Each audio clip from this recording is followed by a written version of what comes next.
Hello, my name is Inos and welcome back to my channel. This is Work and Wonder. If this is your first time of seeing my channel, please make sure you subscribe to the channel and then turn on the notification bell. Anytime I upload a video, you would be notified and you will come straight here and take a look at whatever video that I have uploaded. I talk about nursing things, I talk about scholarships, I talk about jobs. Most especially, I talk about the mental health OSCE for those that are preparing to take their mental health OSCE in the UK. My channel is dedicated to that. So if you're a mental health nurse and you've chanced on this channel, please make sure you subscribe and also share to other people so that they can see it. I am very happy because under the comment section I'm seeing that some people have been watching my videos and it has really helped them to take their OSCE on their first attempt and they have passed. I'm very happy when I see messages or I see comments like that. But then it still continues, and today what I'm going to do is that I'm going to talk about the mania phase of the assessment stage or the assessment station in the mental health OSCE. I've had a lot of people telling me that I should also do more or less like a practical video like what I did on the depression phase, and then post for them to also learn how to do assessment when it comes to mania. But then it's quite unfortunate I've not been able to get my friend to come in so that we'll be able to do that. But this is the part one, and then the part two is going to be the practical section. So I'm just going to give you an overview of the mania phase in the assessment stage of the mental health OSCE, and then the part two, as I've said, I would get my friend in and I will try as much as possible to shoot a video practically for you to see how it is done. So I've had a lot of people contacting me and they're like, how is the mania phase like? I want to see how it's done. It's just like the depression that we did. So I've already established that we have the depression phase of the assessment and we have the mania phase of the assessment. So if you are not getting depression, then most definitely you are getting mania. With the mania, as you already know, mania basically is characterized by hyperactivity. So if you get in and then you find your patient being restless, so much fixated on doing something, you are talking to the patient and the patient is still continuously doing it, don't be bothered, because that's basically how mania patients behave. If you've met a patient who has mania, you realize that most of the times they are hyperactive, and then they are also so much elated in anything that they do. Even if they are laughing, they laugh out loud. If they are trying to communicate with you, their voice, they tend to be so high. Everything about them is just hyper, so don't be so much bothered. You are there to do an assessment, and the assessment basically, just like you did for depression, all the other tools will be given to you with the exception of the PHQ-9. It's not likely that you might get a PHQ-9 because here it's not really relevant, but then in some cases you might get it, but in most cases you will not be given a PHQ-9, and that is where the confusion comes. Some people, because the PHQ-9 is able to help them to find the risk factors, and then based on that they are able to determine whether the patient has capacity or not. When the PHQ aspect is taken out, they feel that they will not be able to still do the assessment. You will still be able to do it here. All you need to take note is that you have to stick to your candidate notes. That particular candidate note, as you are seeing on your screen, will guide you a lot. And with mania, it's quite simple because you know that everything is hyper. All you have to put at the back of your mind is that this patient is hyperactive.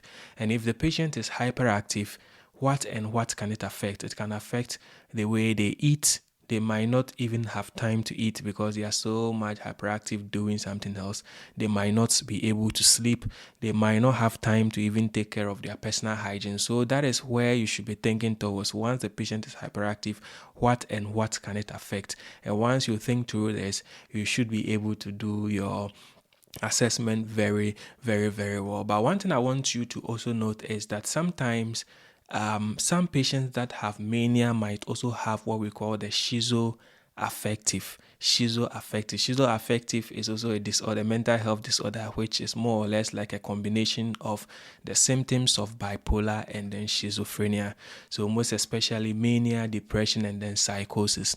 So if you enter and then your patient starts to exhibit some signs of schizoaffective, which could be delusions, which could be most especially delusions or grandiosity, you shouldn't be surprised at all. For instance, you enter into the exams hall, you start to speak with your patient, and your patient is like, I'm getting ready to get, if the patient is, let's say it's a woman, is I'm getting ready, I'm so much into preparing for my wedding with Lionel Messi, who is the player, a famous player, or with Ronaldinho, or with whoever. You shouldn't be so much surprised, because sometimes patients that have bipolar can also have schizoaffective. In that case, don't say that you're a liar. You can never get married to Lionel Messi or Ronaldinho. Just try as much as possible to inquire more. Is it the Ronaldinho who plays for Brazil? The patient says yes. And then in that case, you should be able to know how to address that. Well, this might seem real to you, but I'm sorry to let you know that these are just, your thoughts that is kind of playing with you. Say it in a very compassionate way. Don't say that you're a liar. You can never get, married to Ronaldinho or whoever to accept the patient, because it's an assessment that you are doing, and let the patient know the difference between reality and then fantasies. So if you have a patient who starts to be grandiose, or who starts to have some kind of delusions, it's something that you should expect. Most bipolar patients should have, especially those who have schizoaffective and also bipolar. So if the patient starts talking about those things, don't be so much surprised. Yours or your work there is to do a full assessment, and that sheet that you have, which is the candidate note, should be able to help you to do your assessment very, very well in terms of determining whether the patient has capacity, what is the patient relationship with his family, in terms of personal hygiene, how is the patient able to do that? In terms of nutrition, is the patient able to eat very well? In terms of medication adherence, is the patient concordant with prescribed medications or not? And then, what are some of, and at the end, you should be able to determine the risk factors. And as I've already said, it's all about you thinking wide, because once you think of mania, you are thinking of hyperactivity, you are thinking about elation or elated, then you should be able to relate it to nutrition, to sleep. Because if the patient is hyperactive, sometimes they might not even sleep. They get up and then they are walking up and down. They are not really doing anything, but they just like walking up and down, because in them they are very, very, very, very hyperactive. So when you are doing your assessment, these are some of the things that you should look at. And once you begin to think in that terrain of sleep, relating it to sleep, relating it to nutrition, you would find out that it will be very, very, very easy for you to be able to get your risk factors. For example, the patient, you go and then the patient is so much fixated on writing. You ask the patient, what are you doing? The patient tells you that I'm writing the biggest book in the whole world. You should know that there's a bit of delusions there. And then if the patient is so much fixated on writing the biggest book in the world, what will be some of the things in the patient's life that this is going to affect? So in your attempt to write this book, are you able to eat? The patient tells you that I don't even have time to eat. Are you able to sleep? Well, I try to sleep like 1 hour, but then when I'm sleeping, all of a sudden I wake up and then I go back and then start writing, because I want to write and finish it in time. And then in terms of personal hygiene, are you able to keep yourself neat? Are you able to keep up with your personal? The patient tells, I don't even have time to bath. That's also another risk factor there. Are you able to eat? Well, I don't even feel like eating because I'm so much concentrated on writing the biggest book in the world. That is risk for nutritional deficits. These are the areas where you should be thinking. Once you ask the patient the question, sometimes the mania patient, I like them because they give you straightforward answers and they are honest as possible. Are you able to eat? No, I'm not able to eat. When was the last time you ate? They are going to tell you. Are you able to sleep? No. When was the last time you had a good sleep? They will be able to tell you. Do you take care of your personal hygiene? Patient says no. When was the last time you had a good bath? Oh, 5 days ago or 10 days ago. They will be very straight with you, and these answers will give you your risk factors. And at the end, you'll be able to ask the patient whether the patient thinks that if you involve the family members or the care or those that care for them, whether this will still continue or not.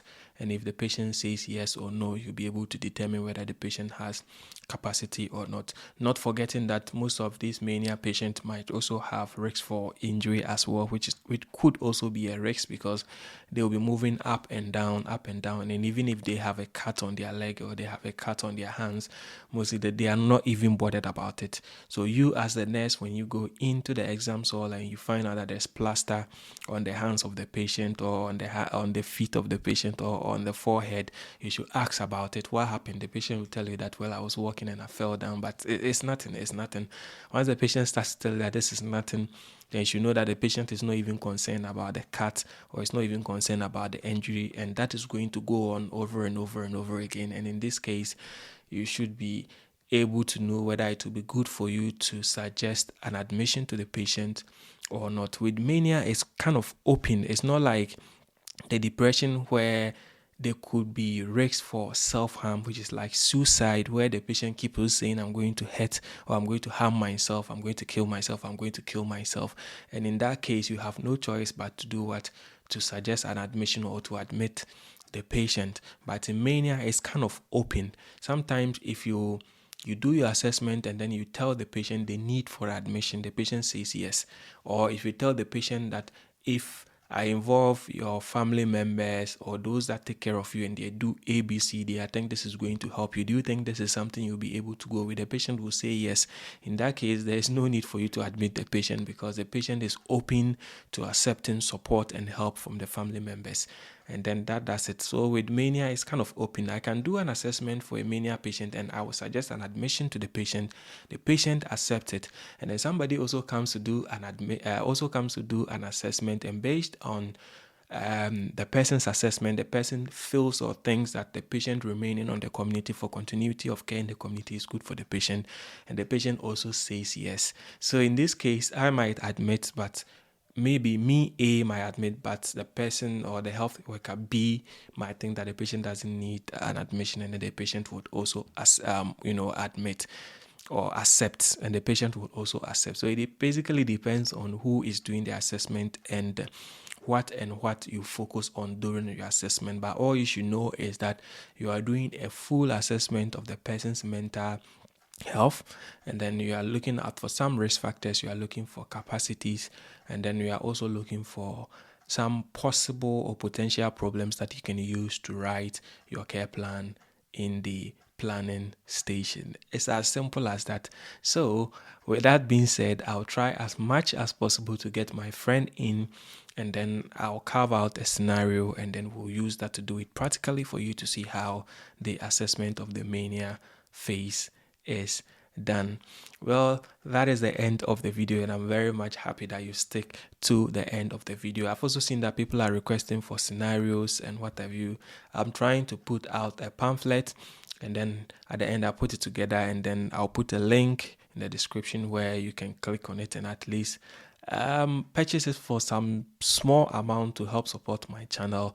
Let's try as much as possible to be subscribing and sharing the video so that others can also see it and then they come to watch. As I've always said, there is no videos on mental health OSCE, and mine is mine is just the first, and then try as much as possible to share for other mental health nurses to also have a look at it. Again, put in the comment section what station that you want me to do a video on, and then I'll try as much as possible to do the video. My name is Enos, and this is Work and Wonder. Until I see you in my next video, it's a bye for now.